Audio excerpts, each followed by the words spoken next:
अंबेडकर वाहिनी ये संगठन है? जी, संगठन नहीं है, हमारी शाखा है पार्टी का। हाँ, क्योंकि हमारे इसको बनाने की क्या जरूरत पड़ा अंबेडकर वाहिनी? ज़रूरत ये है कि बाबा साहब के विचारधारा को इंटरप्रेट किया जा रहा है समाज में, कई रूपों में उनको यूज किया जा रहा है। बहुत सारे लोग उसको राजनीतिक हथकंडा बना लिए हैं और उस रूप प्रशांत किशोर जी कहीं ना कहीं उसको कॉपी किए। कॉपी नहीं कर रहे हैं, हम कह रहे हैं कि बाबा साहब जो चाहते थे, बाबा साहब सामाजिक डॉक्टर के साथ साथ एक आर्थिक जानकार भी थे समाज सुधारक थे। समाज सुधारक भी थे और अर्थ के भी जानकार थे, अर्थशास्त्र के भी जानकार थे।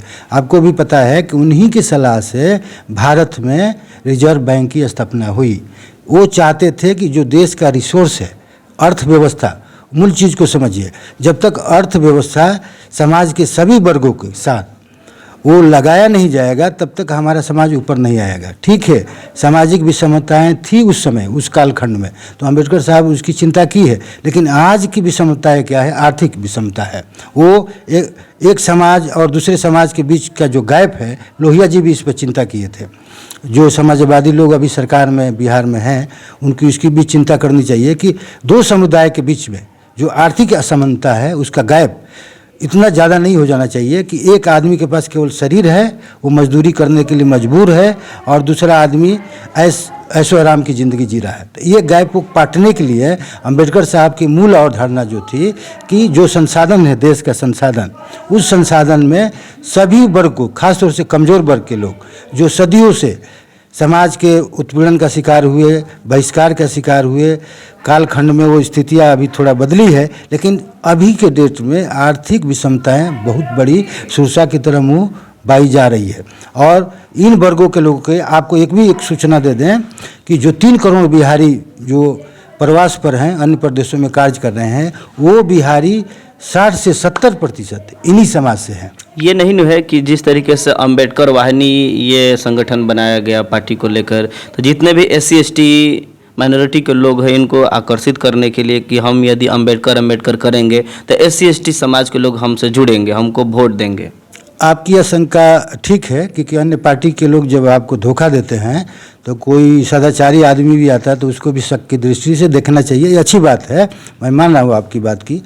तो मुख्य चीज़ है ना कि आपके सामने जो भी पार्टियां अंबेडकर साहब का नाम लेकर या उनके सिद्धांत को लेकर आपके पास प्रस्तुत हुए, तो उसका रिजल्ट आप देखिए। हर पार्टी किसी न किसी जाति समूह विशेष का नेता बन गई। एक उनका नेता बना और उस जाति समूह का दोहन किया।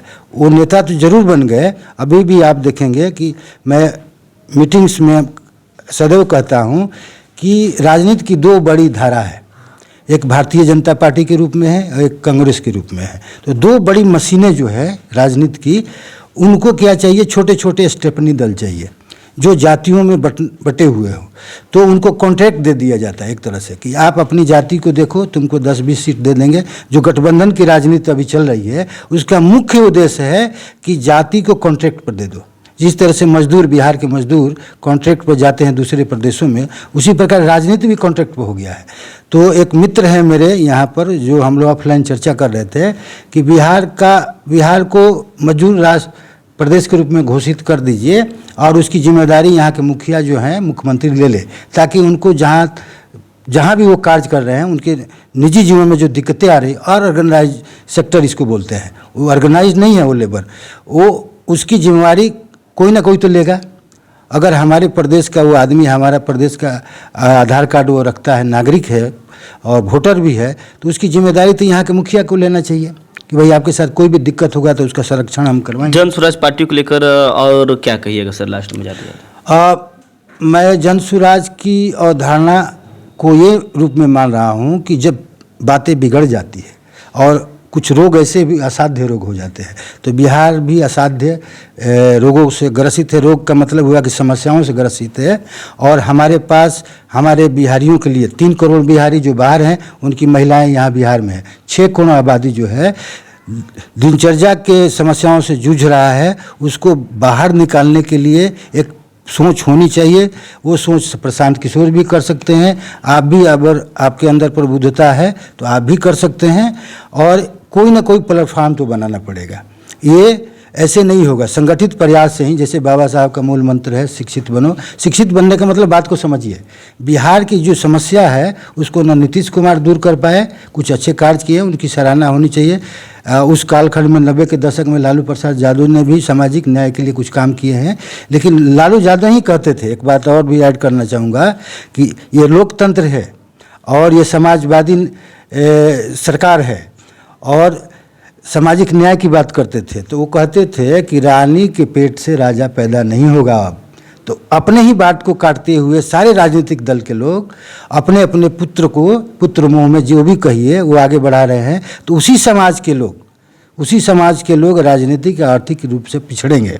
तो इस परिपाटी को तोड़ना चाहिए और जाति मुक्त सोच की उपज होनी चाहिए बिहार में, जिससे कि हमारे जो मेन गोल है बिहार का, आर्थिक उन्नति। इसलिए मैं निवेदन करना चाहूँगा कि आप हमको अपना जाति मनोभाव दे दीजिए, हम लोग आपको एक उन्नत बिहार देंगे और अग्रणीय 10 राज्यों में हम लोग सम्मिलित कर देंगे। आप एक बार अवसर दीजिए और विश्वास कीजिए। चलिए, बहुत बढ़िया प्रतिक्रिया रहा सर का। बाकी आप लोग इस वीडियो को किस नज़रिए से देख रहे हैं कमेंट में जरूर बताइएगा।